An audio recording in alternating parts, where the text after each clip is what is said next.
Try this follow along foam rolling routine that will help you reduce stiffness and move better in the golf swing. In this routine, we're going to focus on areas of the body that typically get stiff and tight for golfers. These are the areas that are doing the most work and put under the most stress. The first area of the body we're going to focus on is the calf muscles.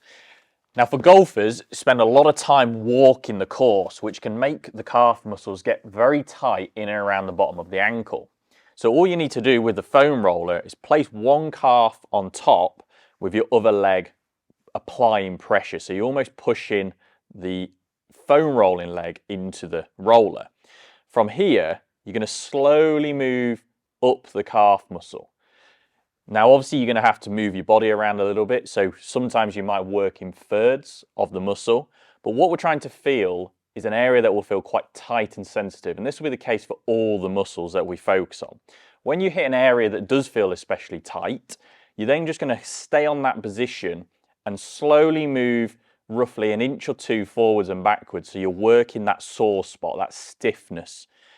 From here, you might also apply a bit more pressure, so you're almost pushing down and holding the spot. As you get to learn your body better, you'll find out the areas that are typically the most stiff, and you're going to do this on both sides.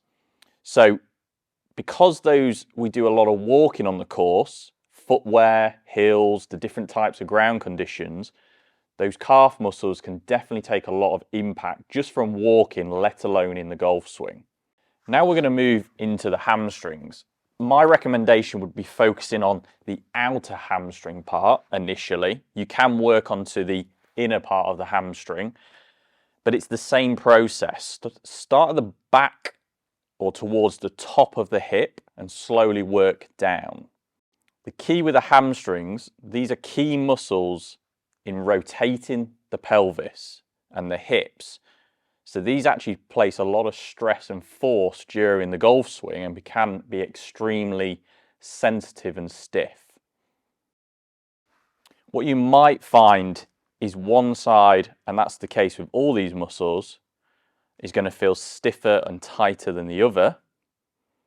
And naturally, with the golf swing being an asymmetrical sport, where we play more one-sided, you might find that the backswing side is worse. Next, we're going to move onto the glutes. So again, similar to the hamstrings, these play a key role in stabilizing the pelvis, but also obviously in golf posture, they're holding that position. Now with the glute, we can hit different areas. So we can hit the top of the glute.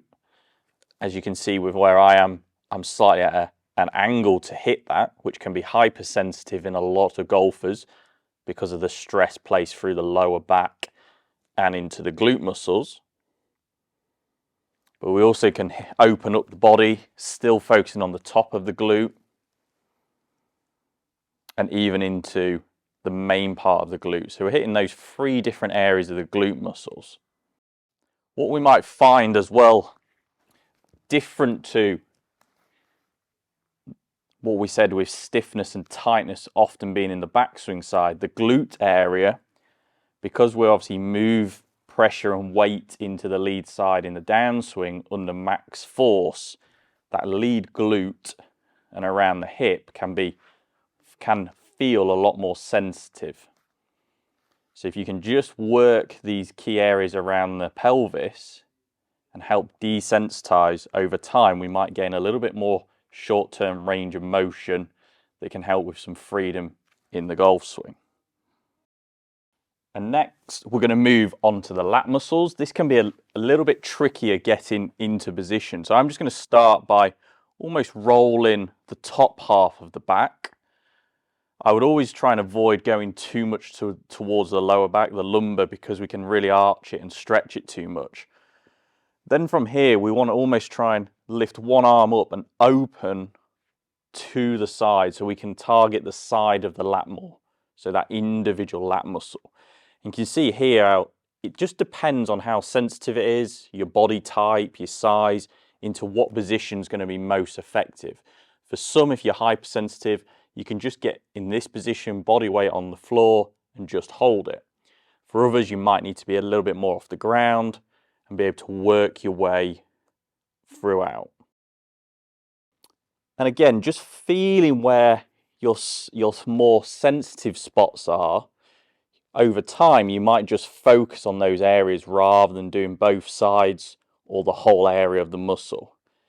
But for all of this, you don't really need to be spending much more than a minute, because the longer you do, the more this can actually not stop having an effect.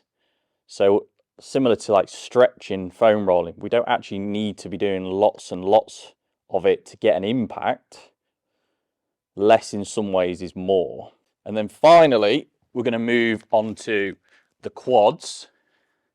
These can often be the most sore areas because of how we set up into golf posture. They can become very tight, and obviously, like a lot of amateur golfers, you spend time sat at a desk or behind a wheel, so these quads and hip flexors can become the most sore. So to start with, you're just going to focus on the top of the hip on the front, and again, just work your way down in thirds and just find that area that feels like it needs the most work. And you'll often find at the top of the hip, where the hip flexor inserts through the pelvis, that can almost feel the tightest part, almost near the tendon and the ligaments. And even just the habit of doing these areas, not just for golf, can really help in everyday life, just to desensitize the whole body, because that is what essentially stiffness and tightness is. It's a sensation. And reducing that sensation, that desensitization, can only be beneficial for overall health and well-being. Just to repeat, you can follow along with this whole routine as we go, but also you can spend longer in each area, focusing up to 60 seconds, working your way down. So that might take you a little bit longer for each muscle if you're excessively sore and feel like you need to work all the way from top to bottom in different areas, different thirds. If you found this routine useful, I would always recommend doing some additional stretching on top, because of the new range of motion through desensitization, we can then stretch the key joints out and get that overall added benefit. If you need some ideas on what to do next, watch this video.